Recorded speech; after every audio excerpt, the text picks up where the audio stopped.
Vamos rápidamente a quien acaba de asumir una responsabilidad enorme, ser ministro de Transporte de la Nación. Estoy hablando del doctor Diego Giuliano. Diego, buen día, o bueno, ministro, buen día, ¿cómo anda? Buenos días María Herminia, Marcos, alegría siempre hablar con ustedes. Bueno, muchas desde el lugar que nos gracias. toque. Igualmente. Sí. Ahora, no sé si en algún momento la política siempre lleva a proyectar, ilusiones, proyectar metas. ¿En algún momento proyectó llegar al Ministerio de Transporte de la Nación? Bueno, es como bien decís, María Herminia, uno proyecta tener una tarea que sienta como útil, como un avance en lo que uno piensa, en lo que uno sueña del país en cada momento. Y la verdad que después de haber tenido experiencias en otras actividades, haber tenido experiencia pública en el Consejo de Rosario, en mi actividad política, bueno, la verdad que el Ministerio de Transporte es una... A ver, no era un objetivo, era una función que me fue dando primero el presidente Fernández, pero el ministro Mario Meoni en su momento, cuando con Sergio Massa me convocaron para ser un miembro de la CNRT, es decir, yo empecé allí, ¿no? Desde el transporte, fiscalizando el transporte automotor de pasajeros, yendo a las terminales de ómnibus, recorriendo las estaciones de trenes cuando había algún conflicto, y desde ahí, bueno, luego con el ministro Alexis Guerrera como secretario de Transporte, que en 1 año y medio adquirí una experiencia muy alta. ¿Por qué? Porque la Secretaría de Transporte tiene una actividad muy intensa. La verdad que luego de que el ministro Guerrera decidiera su renuncia a raíz de lo que todos conocemos, un problema de salud que tiene que resolver, estoy muy honrado, no solo como individualmente, ¿no?, sino estoy muy honrado como santafesino y como rosarino. Porque esto es un reconocimiento que no es solamente a mí, ni mucho menos, sino a un equipo que trabaja y a una pertenencia, a una ciudad, a una región en la Argentina. Me parece que su secretario de Vías Navegables tuvo su abuelo ministro en la época de Perón de Transporte. Lo que no sé es si era santafesino. Patricio Hogan sí nació en Casilda, pero así es. No sé si su abuelo era santafesino. La verdad, ese dato no lo dispongo.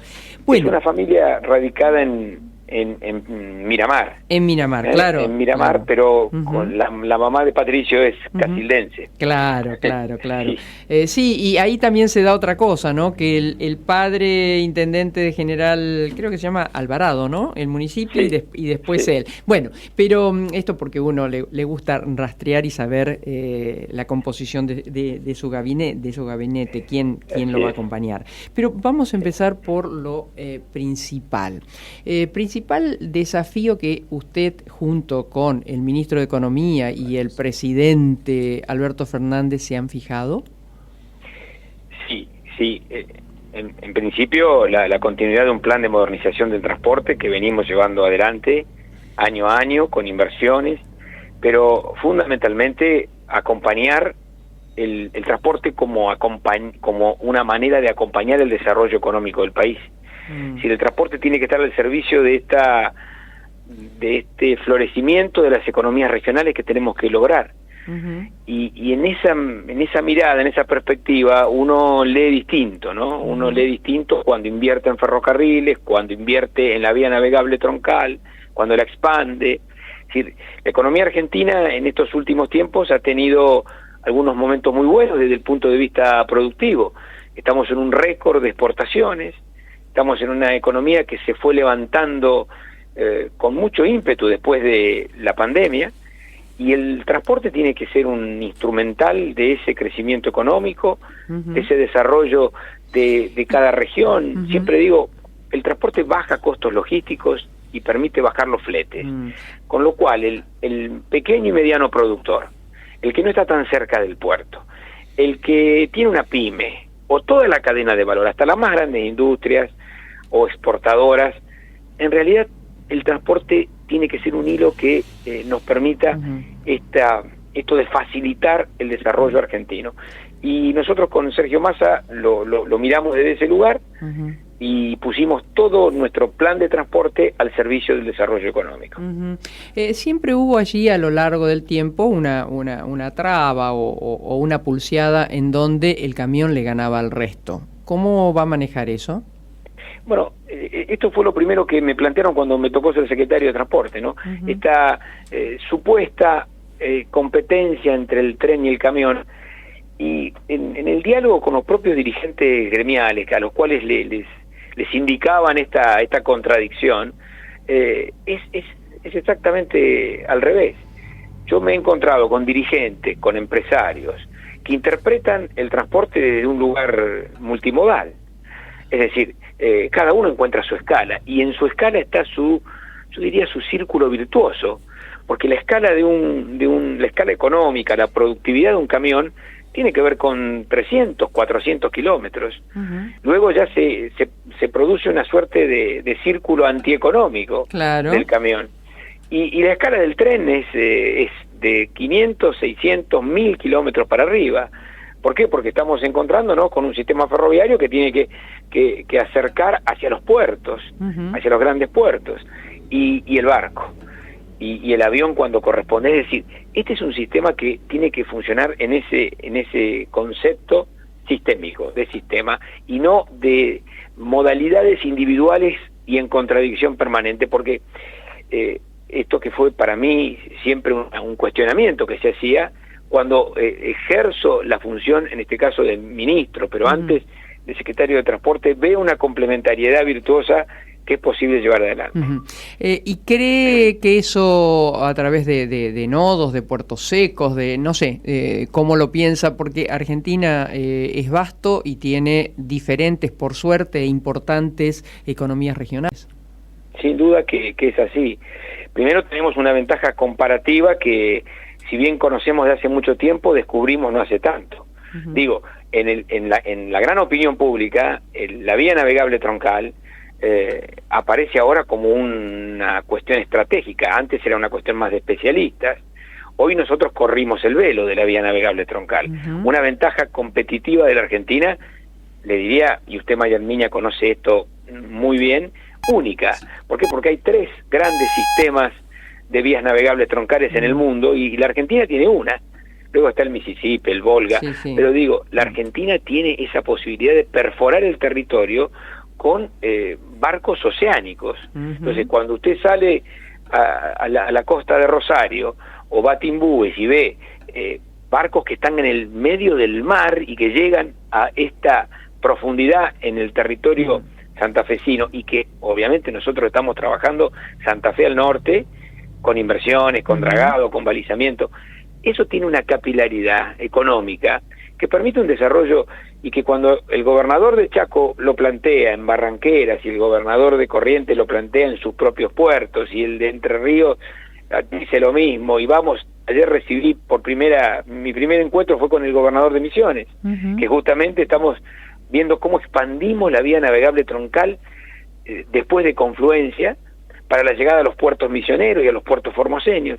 Este es un desafío enorme de la Argentina, y esto con lo que usted plantea, con los nodos logísticos, con los puertos secos, 4 tenemos planificados, 1 terminado en San Francisco, en Córdoba, tiene un centro operativo de alfalfa muy grande que se exporta al mundo árabe, 200 kilómetros alrededor de San Francisco, y luego el más avanzado hoy, después de San Francisco, es el nodo logístico de Güemes en Salta, que también es un puerto seco importante y conecta con el ferrocarril Belgrano, y ese estamos al 50%, y vamos a avanzar con Seville Pozo en Tucumán y con Río Grande en Tierra del Fuego. Es decir, el desafío de acompañar la producción, de acompañar el crecimiento, el desarrollo de las regiones, esto que la Constitución nos pide, ¿no? La Constitución argentina es la única que reconoce en el mundo un desigual desarrollo relativo de regiones. es la única que lo reconoce, los constituyentes del 94. Bueno, el transporte tiene que ser un instrumental, una herramienta para superar esa desigualdad. Usted se metió solito en un tema que es de preocupación, que tiene que ver con la hidrovía, porque la hidrovía, bueno, desde que caducó la licitación, no la licitación, sino la adjudicación, la concesión, sí. Gracias Diego, sí. La concesión sí. que venía desarrollándose, sufrió distintas idas y vueltas, con la preocupación que esa fábrica de dólares tan necesarias para la Argentina, bueno, no queda, no sé si queda del todo claro cómo va a seguir. Mire, María Herminia, la vía navegable estuvo 26 años concesionada a dos empresas. Sí. En verdad eso fue propio del contexto de los 90, para plantearlo de una manera. Tuvo una continuidad muy grande. Nosotros lo que hicimos fue plantear algo distinto. El presidente Fernández planteó la creación de un ente nacional y sobre todo la percepción del peaje por parte del Estado. Y nos tocó a nosotros operar eso durante un año. No se prorrogó la concesión de los 90, hoy tiene, digamos, una cuestión fundamental. Atravesamos un año de bajante histórica del río sin dificultades en la navegación. Se obtuvo una utilidad de 29 millones de dólares en un año, el primer año de administración de la vía navegable. Eso le dio transparencia, le dio trazabilidad. Uno puede conocer hoy cuántos barcos ingresan, a dónde van, qué pagan de peaje, y la verdad que además pudimos invertir 8 millones y medio de dólares en el sistema de monitoreo, incorporando tecnología, domos, cámaras, para darle trazabilidad a la vía navegable. Entonces, estamos en un punto en donde hay que recoger esta experiencia positiva. Y la última reunión, María Herminia, que fue con los gobernadores, porque el presidente insistió fuertemente en que las 7 provincias costeras estén en la decisión y no en la opinión, y los gobernadores fueron muy... el planteo es la administración del Estado valorada, porque se ha hecho bien durante un año, y luego la concesión de los trabajos, de las tareas, o la contratación de las obras, para poder mantener una vía navegable que tiene sus características particulares.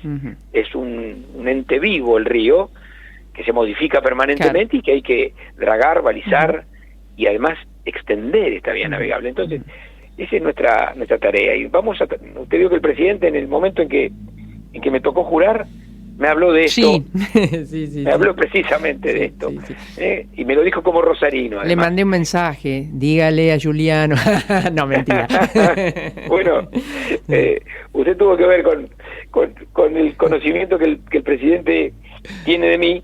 Usted tuvo que ver con eso. Bueno, usted se ganó por mérito propio todo lo demás. Diego, la pregunta que sigue tiene que ver con... pero sobre esto una final. ¿Habrá licitación o no antes de terminar el mandato de este gobierno?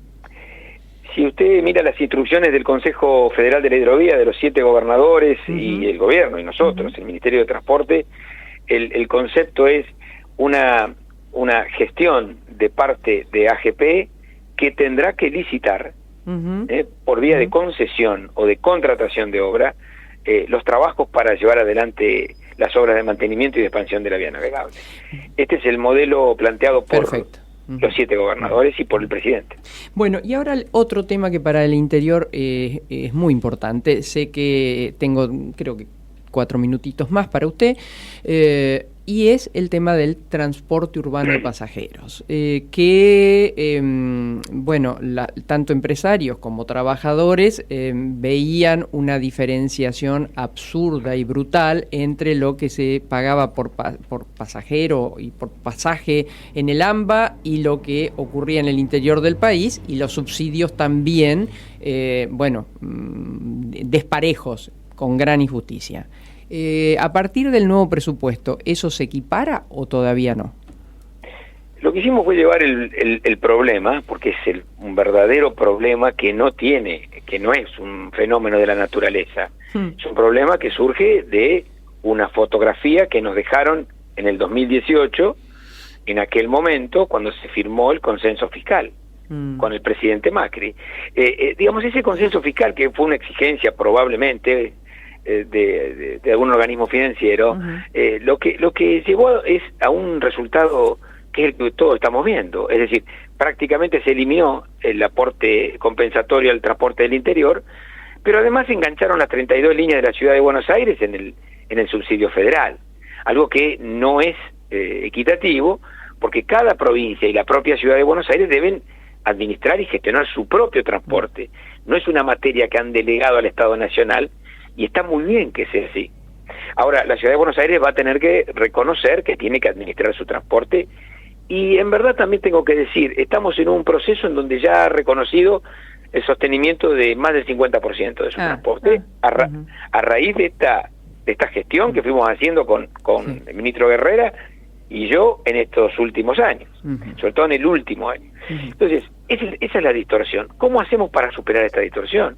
Bueno, hay que avanzar en varios sentidos. Primero, devolver las 32 líneas, en eso estamos. Segundo, llevar la SUBE al país. La SUBE, y el ministro Massa el otro día cuando logró obtener el apoyo para el presupuesto, fue uno de los que propició que en el artículo del Fondo Compensador establezca la necesidad de la SUBE. Porque la SUBE nos da la trazabilidad. La SUBE es la tarjeta que tiene el usuario. Primero, el subsidio empieza a llegarle a la gente, sin intermediarios, sin tantos intermediarios. Llega al usuario. Y ese usuario, ahí se lo reconoce. ¿De qué tipo de usuario estamos hablando? Hay sectores vulnerables que tienen descuentos que paga el Estado Nacional a partir de nuestra gestión. Claro. No los paga ni el municipio ni las provincias. Entonces, ahí en esa tarea, la SUBE, el aumento del Fondo Compensador del Interior, que el presidente lo llevó a 1.280% de aumento, es uno de los grandes números del país. ¿Cómo aumentamos el Fondo Compensador? Entonces, el subsidio fomentado, la SUBE como política pública de transporte, y agregamos esta idea de devolver los colectivos a la Ciudad de Buenos Aires que les pertenece, esto va a ir mejorando. Usted sabe, por otra parte, que hemos generado un sistema de aumentos en el AMBA que hacía 3 años y medio que no se daban. Entonces, descongelamos las tarifas del AMBA, congeladas por más de... Que aumenta, y creo que aumenta en enero, ¿no? El 40%. Así es. Ministro, gracias por su tiempo, y bueno, lo mejor para usted. Un saludo para usted, para Marcos, para todo su equipo. Siempre un placer hablar con ustedes. Bueno, muchas gracias. Desde Arequito lo saludan también. Un beso grande. El ministro de Transporte, Diego Giuliano. Y te